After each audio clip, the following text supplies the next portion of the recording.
Making more money doesn't fix being broke. It just exposes what you do when you have more. This is true. That is why most people are still living paycheck to paycheck, even when they're earning more than they ever have. Here's the thing. It's not about what you get.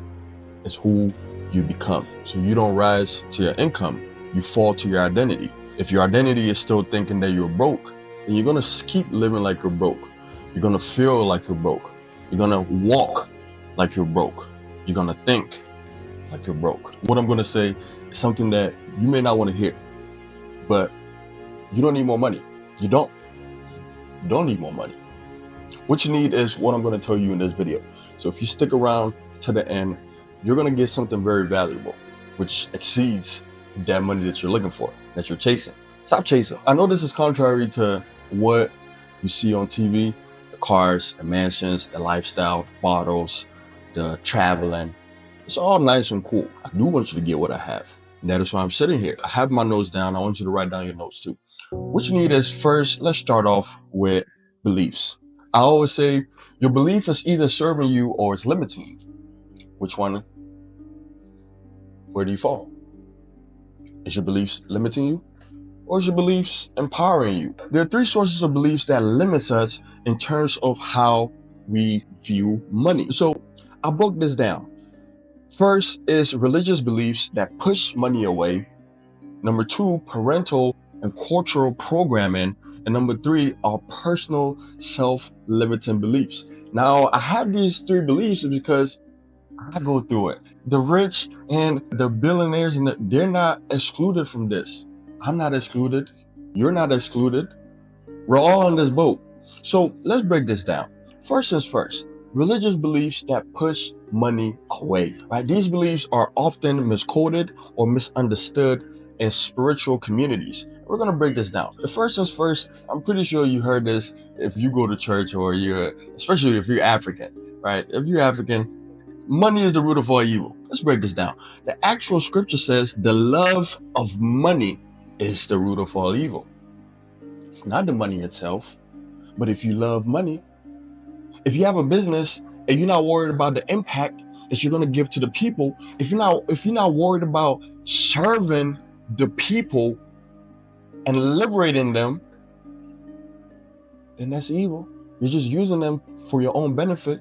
You're just using them to elevate. But that's number one. Money is the root of all evil. Yes, if you love money, if you love the profit, if you love just acquiring and chasing, and you want more and more, then yes, that is evil. Do not fall for that. Sometimes we have to go deeper than what has been taught to us. That is why I always say self-educate yourself. Just because I'm telling you, or just because the pastor is telling you, does not mean that that's what it is.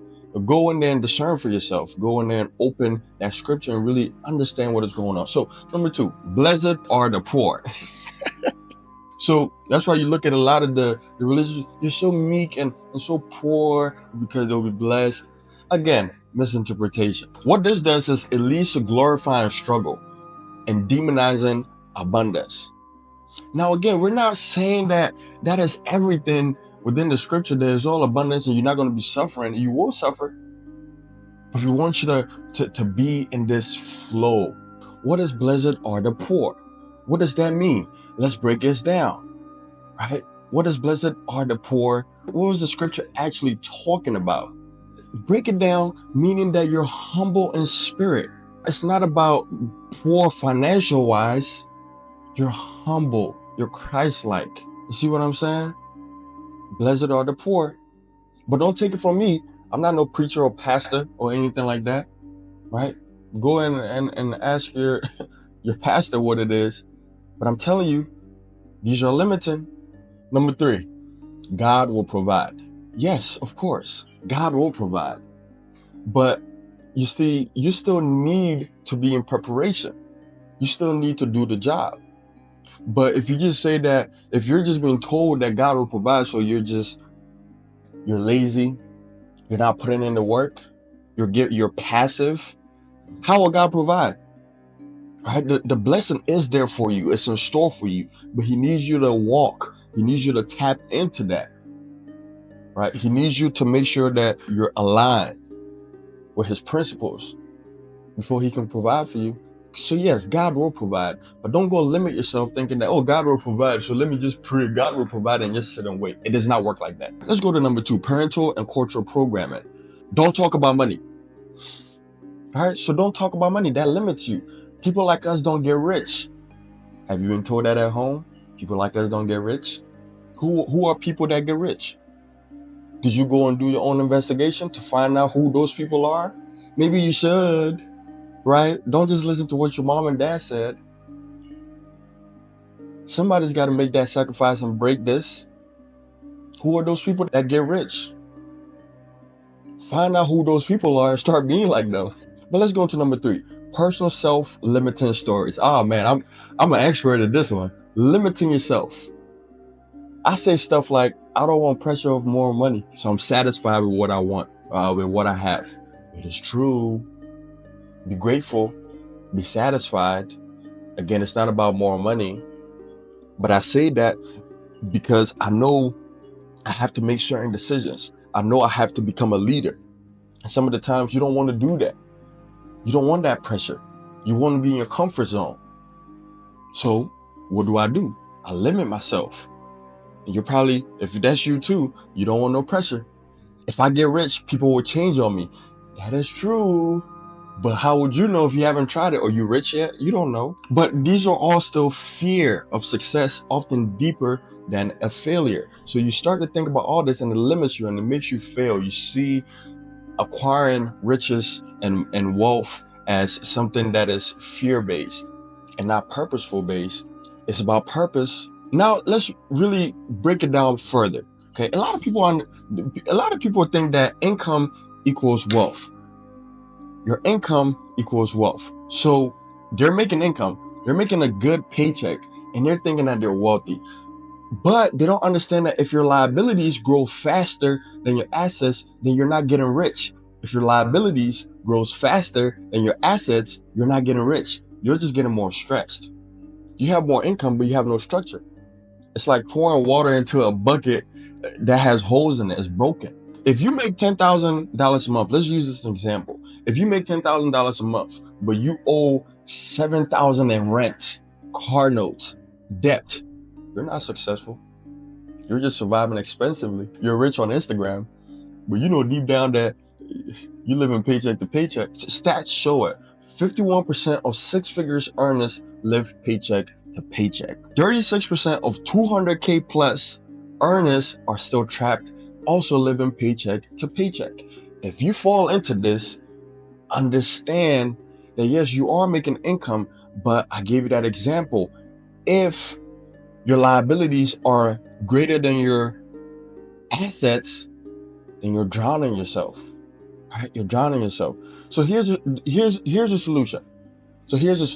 Okay, we talked about the beliefs, and we also talked about making more money, and adding more money does not eliminate it. That is not the solution. Right? That is not the solution.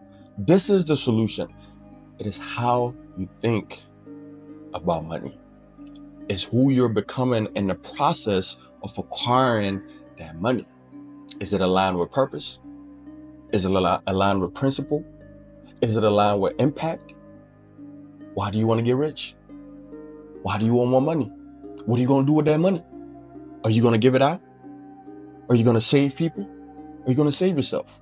Because if you acquire all that money and you have no purpose and you have no impact, you're going to be depressed. You're going to be seeking more and chasing more and more and more. You're not going to be content. You'll be depressed. The mansions won't save you. The Lamborghinis will not save you. So what you need is a structure. The structure will save you, not more money. You just don't get rich by drifting. You don't just get rich by making more. You have to manage. You have to understand, what am I doing with this money? How am I even making this money?